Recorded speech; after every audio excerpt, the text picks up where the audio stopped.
Lee? Yes, it is. I was just getting to grips with this news. Somebody's lent me an interview thing for taping the conversation, so I was just getting my Try on that. Try our best. Right, so we've not spoken before, have we?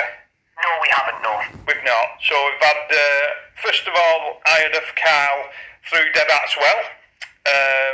Deb kindly put his story forward to me. So I've had a good look over it, and there certainly does seem to be, Carl, something in the picture in the background, but we'll get back to that anyway. But basically, I'm going to do a bit of a YouTube video of the horizon, like you say in your story. So we'll get back to that in due course. But there's going to be a little bit of a YouTube video made of this, and I probably will be going to the actual sighting spot. Yep. And I might be getting the drone up as well. Well, that'd be good, yeah, that sounds like a good opportunity, like. But if you can just tell the viewers, Carl, a little bit about yourself, or, are you into the paranormal? If you just give us a basic idea, and then we can get a kind of picture about yourself, Yeah, that's alright. Basically, in all honesty, I'm quite open-minded. I'm an engineer, I'm a subsea engineer, so I'm pretty scientific and stuff, but I'm open-minded to a lot of things. I don't kind of take, there is paranormal, there isn't paranormal, I just kind of take evidence as it comes. And over the years, like I say, I've had myself and also my dad, actually my wife, have experienced weird things that we couldn't explain. However, we couldn't categorically say it was natural or something else. Like I say, there was another instance which we might get into later on, where literally there was a group of at least 15 of us heard something, and we still don't know to this day what it was. But like I say, open-minded, we're not going to jump to conclusions personally. So that's kind of where I am on that front. So I'm not actively looking into like paranormal or UFOs or things like that, but if there is something, I will watch it. If there's a story that sounds interesting with some evidence, I will watch it and kind of come to my own conclusions. Yeah. So that's kind of what I take on the whole aspect. And like I said, the evidence that the picture that I passed you, that was just totally off the bat. I wasn't expecting anything that day. That was just me doing a hobby that I like to do, and that just came out of the side. And out of the blue. So that's kind of where that one came from. So that's kind of a bit of background on that one. But other than that, I'm just like a normal 9-to-5 person who works and has a family. So that's kind of me. Right. So you've got a little bit of interest in the paranormal, but not like you're glued to it, or in a sense. No. So it sounds bad. I won't go out my way, like I say. It's just like stuff that's passed in dear life, So if I'm walking somewhere and someone goes, okay, I don't actively go searching for it, if that makes sense. Yes, I'm with you. And the same with TV. If there's a documentary on and I flick past it, I'll watch it, but I don't actually go, that's something I'll watch it kind of because that's what I'm into. So I kind of feel like I'm a bit of a skeptic, but on the fence at the same time. Yeah, so when stuff comes up that I can't explain, I'm not just going to kind of jump over this, that and the other. It's like, I honestly can't explain it. I need somebody to look in and kind of give it some rational answers, which is what I look for. That seems very genuine to me. Very genuine indeed, to be fair. Can you tell us a little bit, from like when you had the first experience? I mean, just take as long as you want, or whatever time you've got. Just give us a rundown of some of the experiences you've had. Well, the first one, which I'll start off with the one you know about, which is the one that I sent the picture of. Basically, with that one, I've been doing work on my bikes. It's one of my hobbies. I've got a few, and that day I'd done some bits. It was a nice day, and I thought I'll just go out up with a deal and do like a loop back through Allen Heads and back down the valley. So went up, wasn't really anything out of the normal. Nice sunny day, roads were pretty full going up the valley. Got up to the top of Weir Head, up the Cow's Hill as we call it. We went down Allen Heads. Yeah, again, very nice day. Stopped up a few times to take some pictures. Now, there's a road in between Allen Heads and Rookhope, which is a lovely road to drive on, nice smooth flowing road. You can see right the way down the valley on a clear day. The other thing that I quite like about it is it's one of the only places it is the only place in County Durham to still have a standing headgear of a mine, which you can see in the photo. Yeah. So I do like going down there to take some photos of my bikes because it gives a nice backdrop. Right. So going up the road, it was one of the only roads I actually went up, which was very quiet on that day, which was a bit unusual, but I didn't really take too much because that's just normal activity. People must have been just going up the main roads. So stopped off just before I went over the top of the valley, took some pictures, everything fine. Then I went down to where the mine entrance is, quite a big kind of lay-by with a double gate on to get down to it, but obviously it's locked. Can I just stop you there? Is that a closed mine now, or is it still working? It's closed. It worked up until the early 2000s. It was a fluorspar mine for the metal industry. All right. So, and also I think they used it for lenses. So Chinese came, they obviously beat us to the market, and the mine shut. Ever since then, it's just been pillaged. Right. Okay. But it's a very nice place to go and have a walk around, and like I say, it's good to have a look at. So it's long gone. The only people that really use it's the farmers for the sheep. So there is a few like abandoned buildings where they will herd the sheep into, which I'm guessing is for marking and kind of bad weather scenarios. So there is still people use the land, but not for what it used to be used for. So like I say, there's a big lay-by where I pulled in, kind of got off the bike, set it up, and I literally just plonked it right in front of headgear there and started taking pictures. And around about, I would dare say, the fifth or sixth shot. Can you remember? Sorry, Cal. Can you remember how many photos you had to give somebody an idea to how many? Because I know you're keen with your bags. Can you give us an idea how many you took? On the day, I would have took around about 30, 40 odd, because I tend to take them in batches and then just pick through them to see which one's best to put up. But I still keep the ones that I don't choose. They get put on my home server. Right. That's where this one came about. Because like I say, I was going through. So in that spot, I must have took around about 10 photos. So I took around about 6 beforehand and maybe another 5 afterwards. So I've actually got comparison. I think might have sent you a shot just afterwards as well to show that. Yeah, there's three actually attached to the email, yes. Yeah, and I've got more. I've got some with beforehand as well, but literally, it was one of the shots midway through me taking them, it just got eerie sound, because normally you'll hear lapwings, you'll hear sheep going, and it literally just went dead. Now, sometimes when the wind dies down, you normally find the animals kind of, because of the change, they will die down sound-wise as well, for like a couple of degrees, because things have changed. Right. But this must have lasted for a good minute. Like I say, at the time, it felt longer, but that, in all honesty, was all it was. And I looked around the valley, could see the sheep, could see everything else. There was nothing out of the ordinary other than being dead quiet, dead still. And then, I would dare say, after the minute, the thing that broke the silence was there was a group of motorbikes coming up the valley. Right. So stopped, went and said, obviously waved at the side of the road to them. However, the one thing that got me with that as well was, you can normally hear motorbikes, especially the ones with the loud exhaust, was right away from the bottom of the valley. These were on us within literally seconds. It just like, it was like somebody switched on the sound again, and it just was like, whoa, okay, they'll go and went around.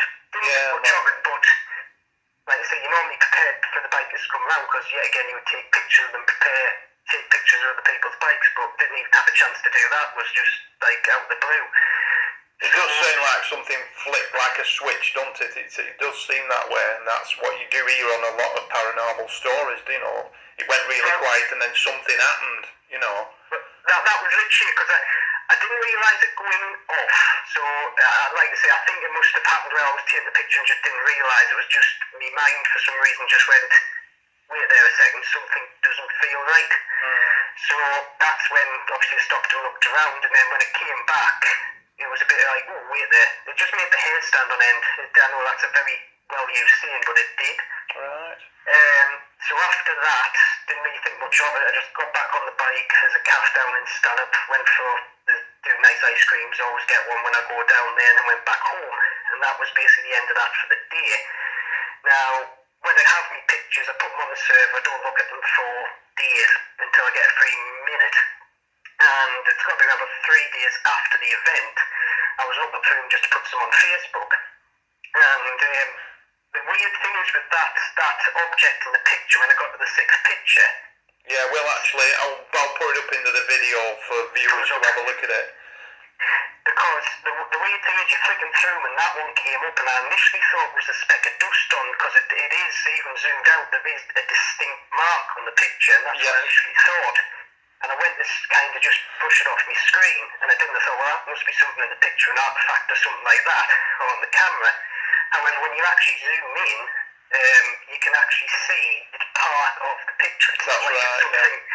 It's not something out of focus on the lens. It's not something that's kind of, like an effect in the digital imagery. There is something there with the shape, shadows, light reflecting off it.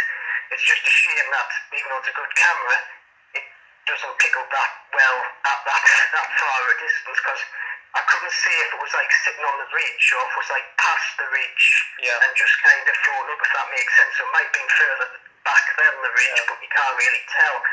And when I saw it, I just thought I couldn't explain it. And that's one of the times when I'm sitting there going, I've gone through everything logically in my mind. This is something that I just can't explain. I need somebody just to say, no, it's actually this, very common, blah blah blah blah, or yeah, you're right, this is something that's pretty out of the normal. We don't know what it is, and that's kind of where I am now.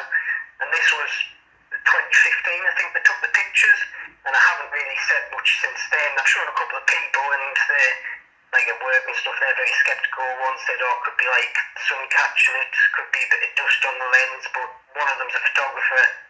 I've been through him a few times, and he can't explain it either. He even tried to sharpen up the image, but couldn't get much better than the original. Yeah. So you can tell there's actually something there, Carl, because when you zoom in, it's actually the actual object is pixelated in the actual image. It's pixelated with the other picture. That's right, yeah.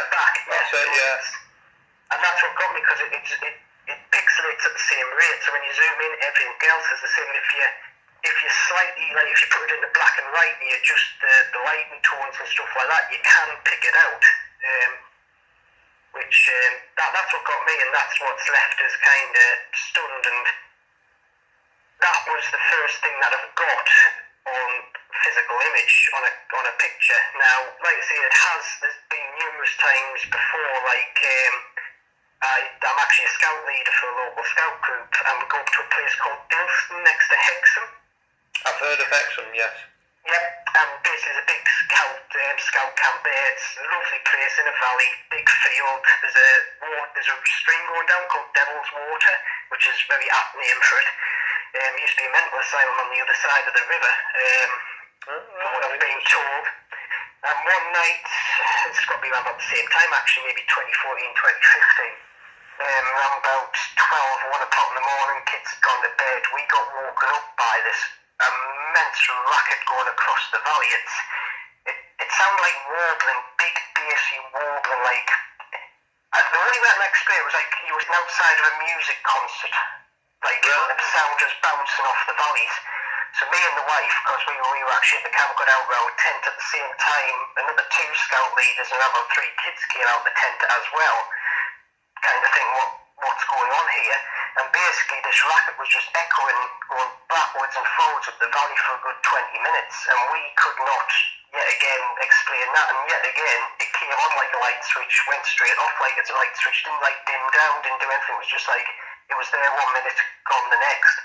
And that did make us feel good, because there was other people there, the witnesses, including, like I say, my manager from an ex-job was there. He witnessed it all, and he couldn't explain it. So there is a couple of activities that have happened around myself that I can't explain, and that's just with like aerial stuff. Like say, even the woods around here, I've experienced stuff in, but that's more like, well, yeah, again, animals or something like that. But the activity you would see, you're just not normal UK animal type. But I think that's for another channel than the UFO side of things. Right, can you tell us about that? Because it actually is a UFO and cryptid.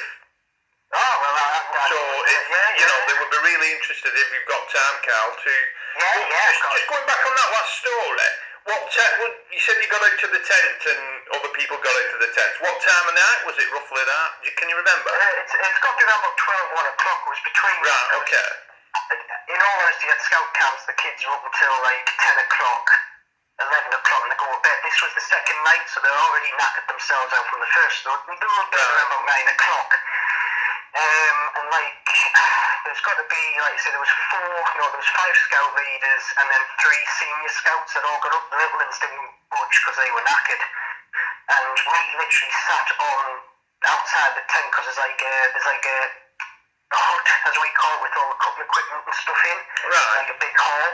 And there's a seat area, there's like steps out there, and we just sat there and we just listened. The other thing was, it was a clear sky, and I mean like crystal clear, you could see everything. Light pollution wasn't that much of an issue around that area. So the sky was just pitch black, littered with the stars, and we were looking around thinking there's nothing we can physically see here that's causing this noise, but it was definite. You could feel it sometimes in your chest. Now, somebody did, and I don't know what this is, but somebody, when we explained, said it could be something called sky quakes or something like that. I haven't had experience with that, and I don't have a clue what they are. No, But something to do with electric fields. But that was a weird one. And somebody did show us a video on YouTube that actually was very similar to the sounds we heard. I don't know where the video's gone now, actually, but there is a video on YouTube that was pretty damn close to what we heard that night. Yeah, again, the guys in it saying, we don't know what it was, and I think that was 2 years after we actually had our experience, which was quite, not unnerving, but nice to see. So it wasn't just us hearing something out of the blue. It had happened somewhere else before or after the event, so I think that was in the daytime, actually, that wasn't at night. Right, But it was very unnerving, like I say, it was... Yeah, again, another thing I have not explained to this day or anybody that was at that campsite. Right. There was quite a few witnesses at that all at the same point. Right. So, getting back to the woods, can you press on with that story for us? Or if it's a couple? Yep, so basically I live in a little village called Pelton Fell. There's a woods out the back which kind of partly joins onto the coast but it also goes up towards...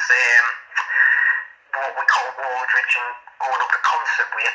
Now, my dad back in the 90s had an experience down there where he used to work for the council, so he used to cut trees down quite a bit.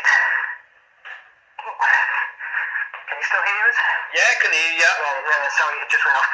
So he used to go down the woods quite a bit, and nothing unnerved me dad, it never did. He was just one of those people that just kind of went and did things. And one night he took our little shelty dog down the woods. There's an old railway path that got ripped up in the 50s, and it's a very good way to take because it's very flat, because obviously there's trains going on and it's still quite open. Right. Round about halfway up, just as you kind of get straight to the woods out of the village, it's like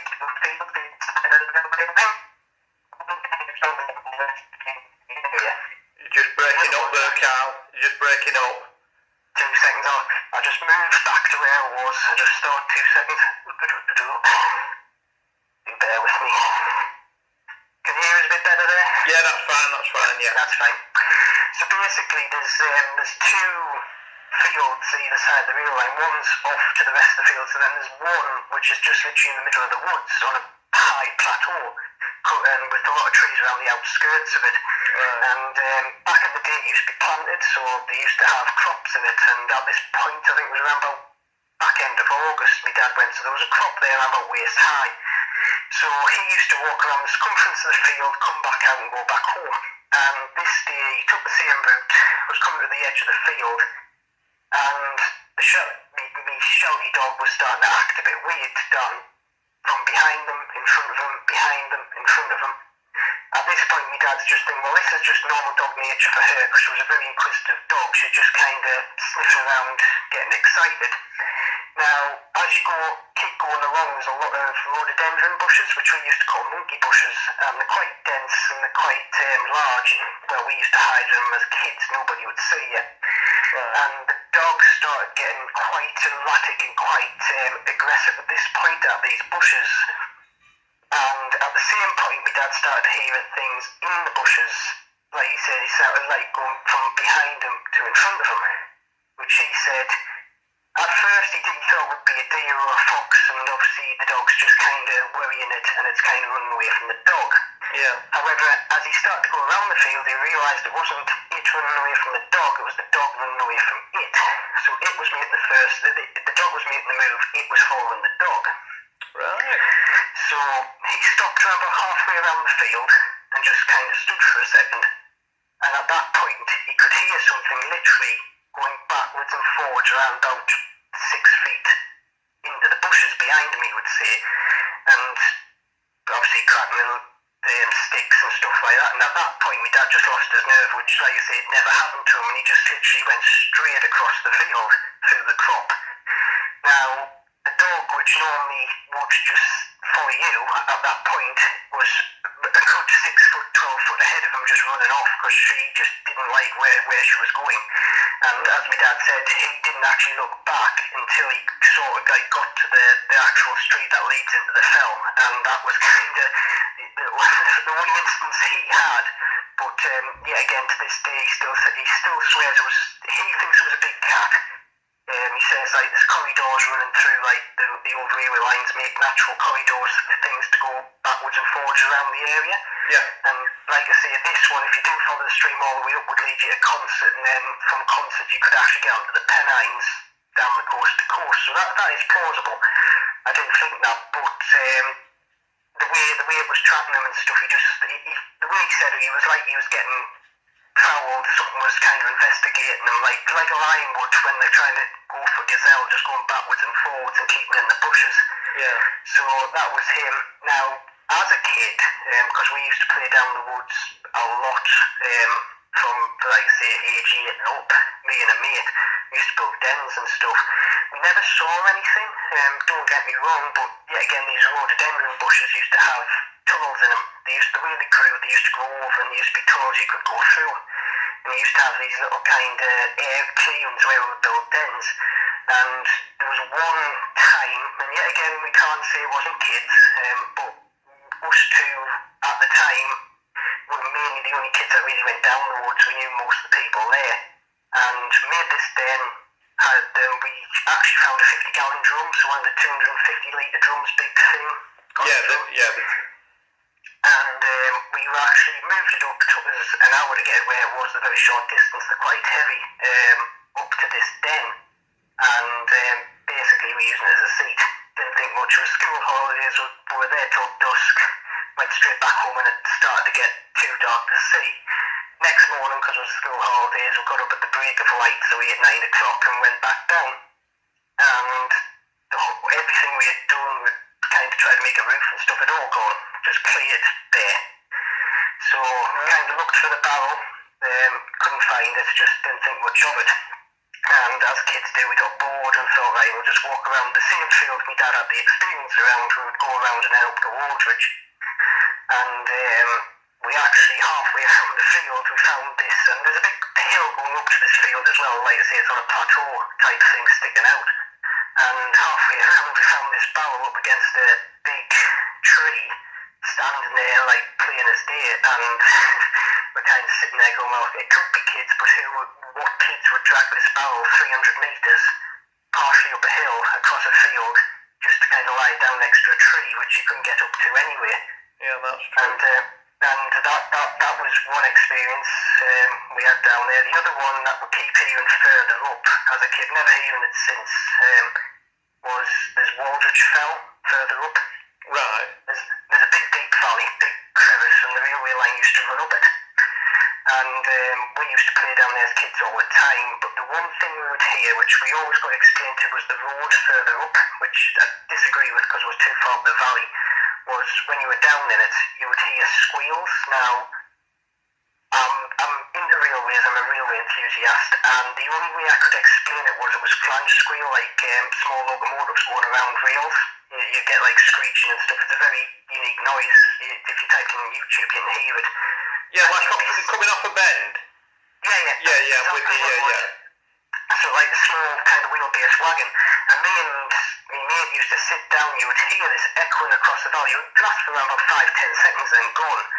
But big say, oh, it's just the cars driving, but it's such a distinct thing, and because I'd known the sound anyway, being an enthusiast, I'm sitting there going, that's not that, that's something yet again. I can't explain what's doing it. It could be something totally natural, but to this day, nobody has actually explained that at all. Now, don't have a clue, like I say, I'm very sceptical for all these things. I need evidence to kind of make my own conclusions, but like I say, those few instances are things I've just never come to explain yet. Like I say, I'm 30 odd now, so all these have got to have been in between 10, 20 years ago when I've experienced all these. So it isn't anything up to date, don't get me wrong. Like I say, the picture I took was 2015, that'll be everything before then. But in all honesty, family and life have been quite housebound with work and things, so I haven't been down the woods since at dusk to experience anything yet. So. Well, it sounds like to me in your childhood you were down there enough anyway. well, literally, yeah. There was every night, as you did back then. It sounds weird, but the woods were a safe place at those times because nobody ever went down them. It was all on the streets, people were. So we were down there, never saw a soul in between. In the summer, after 7 o'clock, there'll be nobody down the woods other than a dog walker. And we felt safe as houses, hence why we did it.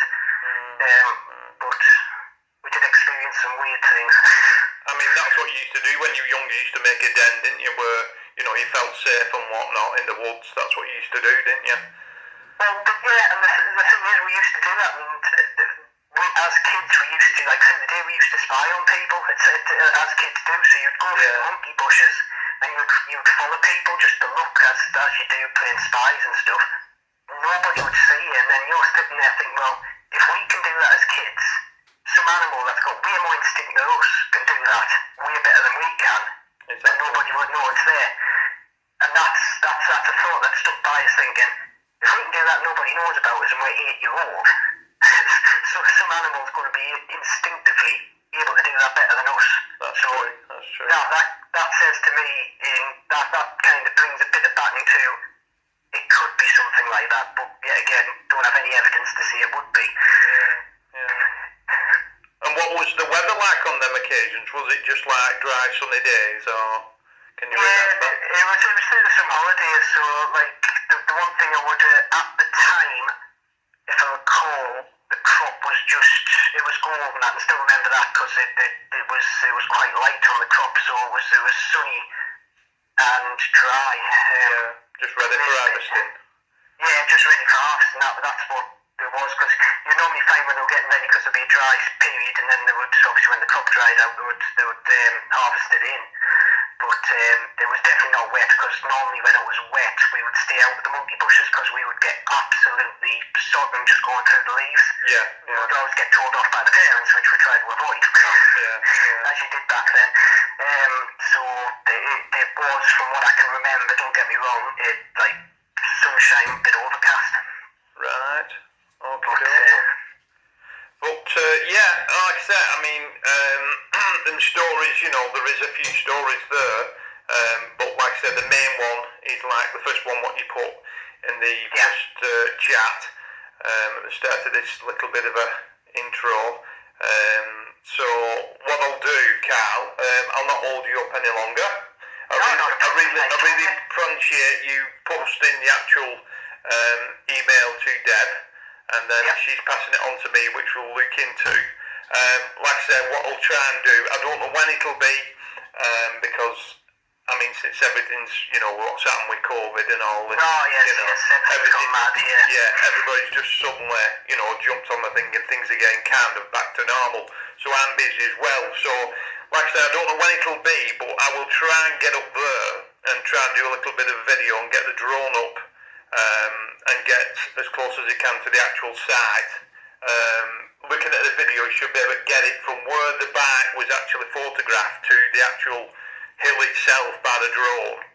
Over the top. Over the top, yeah. And then you can show people what's actually on the other side, just to get a better idea, of the story. But, right, so if you are bored up, I'll be more than happy if you just wanted to meet up there. Right. It's not that far out of it, but like I say, that's up to yourselves if you wanted that, or you just wanted to kind of head up yourselves and have an investigator without anything.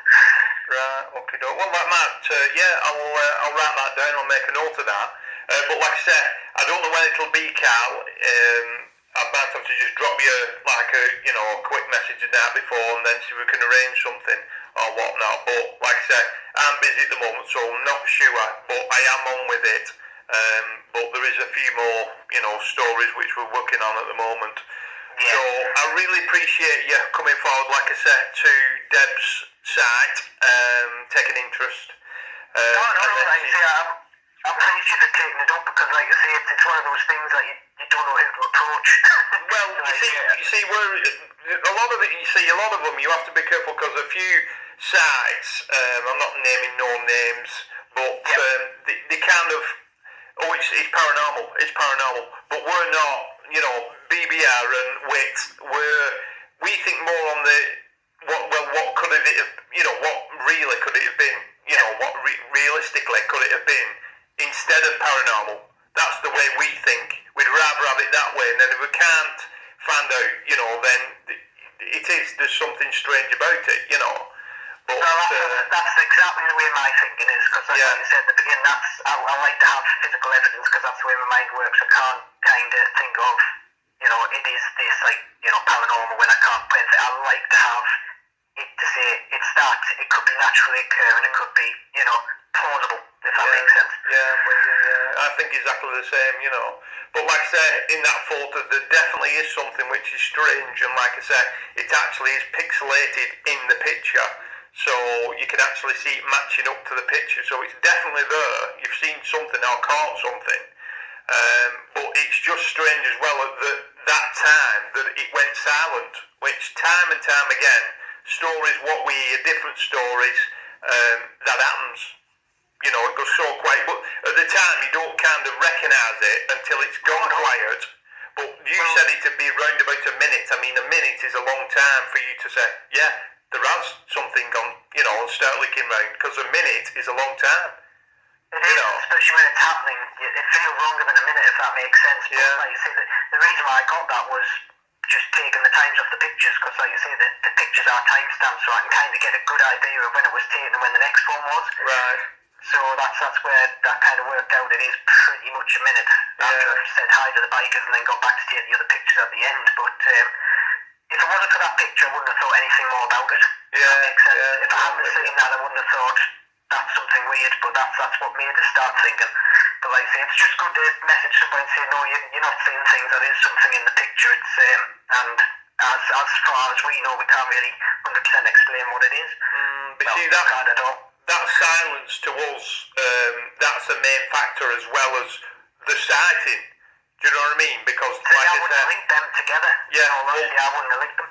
But the number of times that comes up before something happens, everything went silent, and then something happened. It's honestly, it's nearly with every story you hear. To be honest, to be fair. That's good to know. To be honest, at least, it kind of puts some backing behind it, if that makes it in my mind. That it wasn't just But like I say, being in a valley and being so high up, and then seconds later, on top of is a group of bikers. I mean, that's a real shock as well, because like you say, you usually hear them coming up the valley. That's the thing, and these are big, like you say, that if I recall, it was a group of cruisers as well, so these are Harleys with, distinct sound, so it was literally, they rounded the corner, which was maybe, 300 yards away from us, and that's when I initially saw them, and they're like, nah, that's the point where I thought something isn't right. This isn't just me, this is something's gone on and off. I even thought it might be just me, I might have had an episode, but Right, okay. Well, like I said, I'll take a note of everything. Just look out for a quick... No, that's not a problem, like I said. Thanks for taking me call. No problem. No problem at all. Like I said, more information, the better we've got, to work on. That's the kind of thing. But like I said, I'm not sure when it's going to be. I will send you a quick message or something if I want you to meet up there, and, we can actually, get together up there and have a look round and whatnot. But no matter what happens, when I do the video before it goes on live onto YouTube, I will send it you and make sure everything's okay with you. To say, okay, Lee, you can put it live. do that. Well, like I say, don't get me wrong, but like I say, some of the back of stories, like I say, I did waffle on a bit, so if you want to cut some of them out, I will not be offended. No, I mean, I'll leave everything in. I'll leave everything we've said because I think it makes up the full true picture, in effect, you know. But it's up to somebody. They might want to fast forward it a bit. They might want to just leave it and listen. You'd be surprised, you know. Yeah. But yeah, I really appreciate that. Anyway, Cal. No problem. I appreciate you taking the call and like listening to my stories. That's great. Like I say, it's much appreciated. Do you want me to message you on the old number or this number? I'm getting messages on my old number. Like I say, it's just phone calls. So if you message on the old number, that'll be spot on. That's brilliant. Right, I'll have a look on the map and work things out, and I'll speak to you very soon. Thank you very much, Lee. It's much appreciated, don't you? Yeah, no problem. We'll look into it, like I said. Right. Thank you very much. I'll see you later. Cheers, Cal. Thanks very much. Cheers. Bye-bye now.